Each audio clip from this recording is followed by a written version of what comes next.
Higher inflation is expected in Malaysia this year due to the implementation of the goods and services tax from April onwards. Perkara yang kedua yang menimbulkan keresahan ramai netizen dalam tulisan kepada mereka ialah masalah melonjakkan inflasi atau kenaikan harga barang. Inflasi Malaysia yang meningkat dengan kadar perlahan kepada 3.3% pada April 2023 dengan mata indeks mencatatkan 130 berbanding 125.9 pada bulan yang sama tahun sebelumnya. As Malaysians, chicken meats are the commonly used ingredients in all the Malaysian dishes. When more people need chicken meat in Malaysia, it means the price of the chicken meats will increase. This situation we call as inflation. There are many variable factors that play into inflation for the chicken meat. First is the cost of the feeding chicken become expensive as the farmers need pay more to feed the chicken. Besides, inflation can happen because the bank or the government are printing more banknotes which make the value of the money go down. Third, if more people need chicken meats, so it become more valuable and the price increase. Actually, inflation can make a same amount of money to buy different things, such as we can use 50 ringgit to buy an egg, a chicken, or a motorcycle.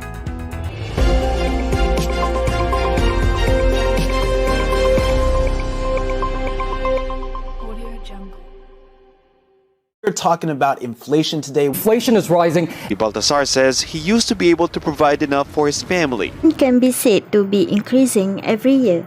This can be proven when the inflation rate records 2.13% on 2016 and it increases to 3.73% on the next year.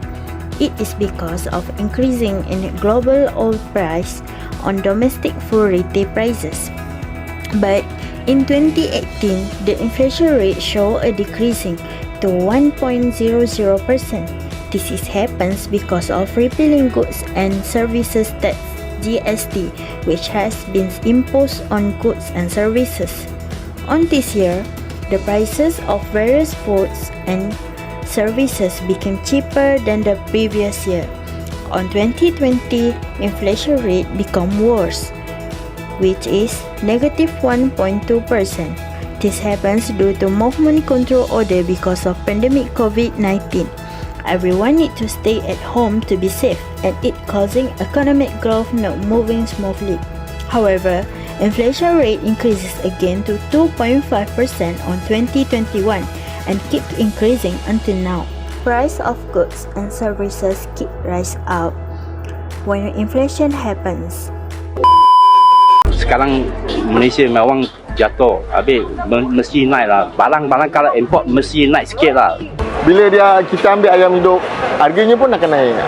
Kita pun terpaksa naikkan ikut diorang punya harga juga. Inflationary pressures have pushed the cost of living so much to the forefront in 2020 after the pandemic COVID-19 until 2023 that it has become the key issue for most Malaysians and consequently the foremost issue for the new unity government.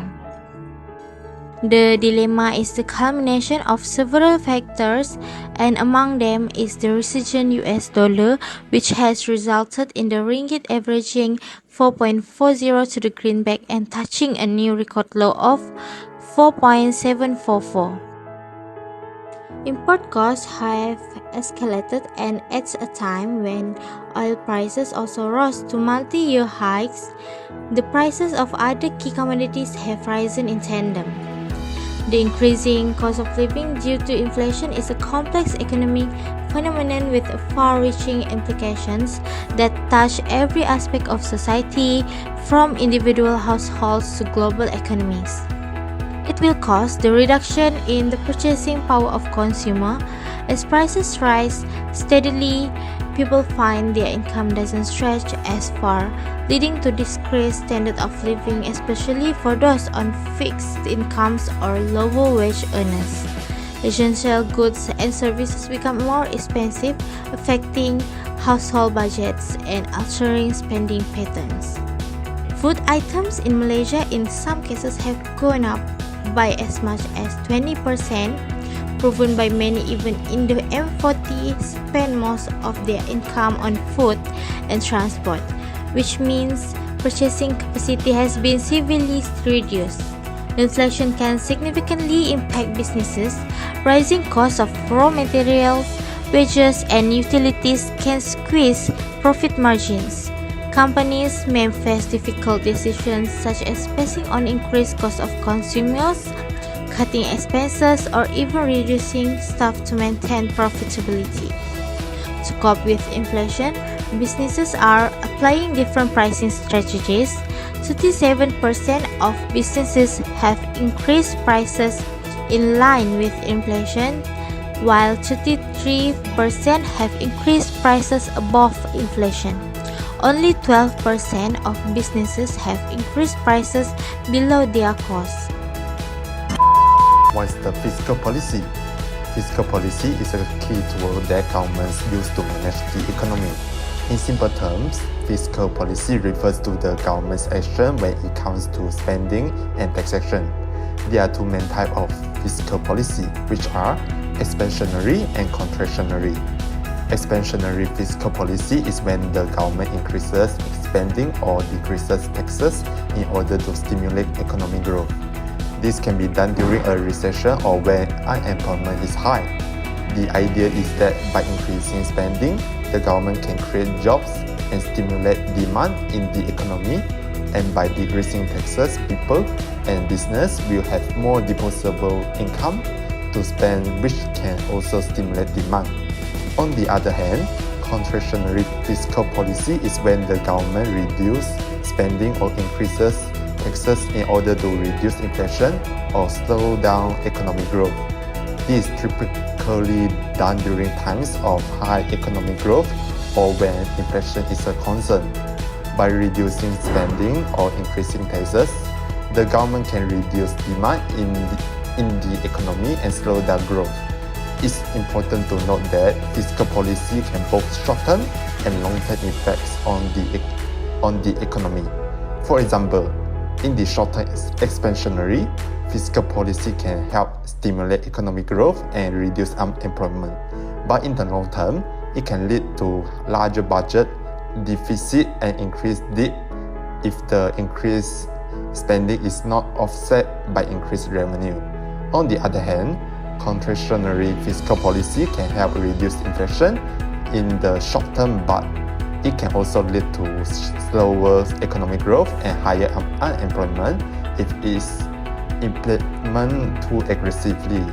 So as you can see, fiscal policy is a tool that governments use to manage the economy, but it's not a perfect science and there can be unintended consequences.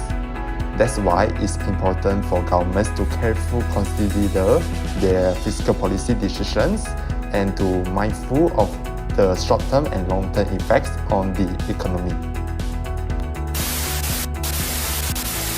Now, I will be talking about the advantages and disadvantages of fiscal policy.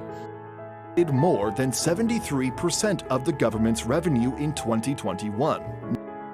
The advantages of fiscal policy include can direct spending to specific purposes and can use taxation to discourage negative externalities. First advantage of fiscal policy include can use direct spending to specific purposes. When government engage in direct spending, it allocates money for specific projects or approach can help to sectors with a targeted purpose. This approach can help to address specific issues more effectively. For example, government can allocate money for education and healthcare. Now, this money can be used efficiently without being a waste. Next advantage of fiscal policy is can use taxation to discourage negative externalities such as factories which causes pollution or which exploit limited resources. This will enable factories to use environmental friendly methods and use limited resources efficiently in their production process to avoid paying extra taxes. The disadvantage of fiscal policy include tax incentives may be spent on import and can create budget deficit. The first disadvantage of fiscal policy include tax incentives may be spent on other imports. When government give tax deductions, it boosts economy. But when people use that extra money to buy things from other countries, it doesn't help local economy. Instead, this benefit goes to other nations. The next disadvantage of fiscal policy is can create budget deficits. If government spends more money than intended budget, this leads to increased national debt, which require future generation to pay interest, limit government flexibility and result in economic instability.